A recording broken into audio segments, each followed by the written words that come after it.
On Chicago's South Side, a massive concrete monolith is rising above the tree line. This is the future site of the Obama Presidential Library. From the moment ground was broken, the stated goal of this multi-million-dollar project was to provide community empowerment and build a lasting public legacy. But down in the trenches, there is a severe financial crisis. Many of the Black contractors doing the actual heavy lifting to build this monument are working without pay. When an unpaid labor scandal hits a massive public works project, the public instinct is immediate. We point the finger directly at the marquee name on the building, or the project owners.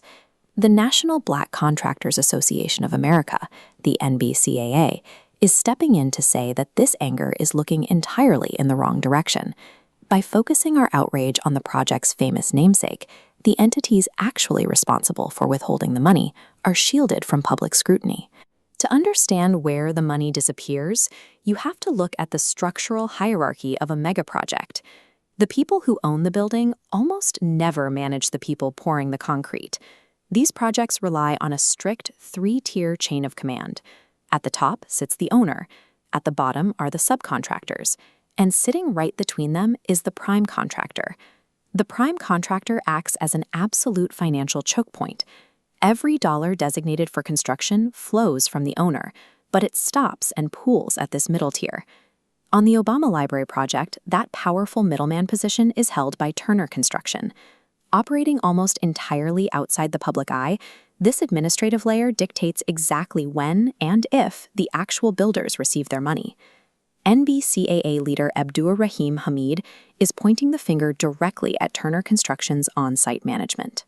The financial breakdown stems from Turner Construction's mismanagement and the improper execution of subcontracts with the workers on the ground. When paperwork is mishandled or contracts are poorly executed at the administrative level, the financial lifeline to Black-owned construction firms is instantly severed. The prime contractor generates the crisis through their own internal failures, while the project owner is left standing at the podium to absorb the resulting public relations disaster. This is the accountability gap in modern construction, a systemic flaw that allows major prime contractors to mismanage minority labor while insulating themselves from the immediate fallout. In the real world of construction, an unresolved contract dispute manifests directly as silent heavy machinery and entirely empty staging areas. For a massive corporation, a delayed invoice is a minor inconvenience. But for a small minority-owned business, floating a massive payroll on a mega project without compensation often leads to the total collapse of the firm. This pattern of top-down financial mismanagement actively bleeds Black-owned contractors dry, forcing them to close their doors and erasing them from the industry. The NBCA and its Chicago affiliates have laid out a clear, immediate demand.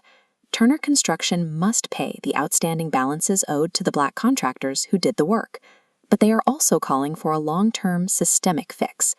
They want strict future sanctions levied against any major company that engages in this kind of administrative negligence. Until the construction industry closes this gap, prime contractors will continue to bankroll multi-million-dollar megaprojects while quietly bankrupting minority businesses in the shadows.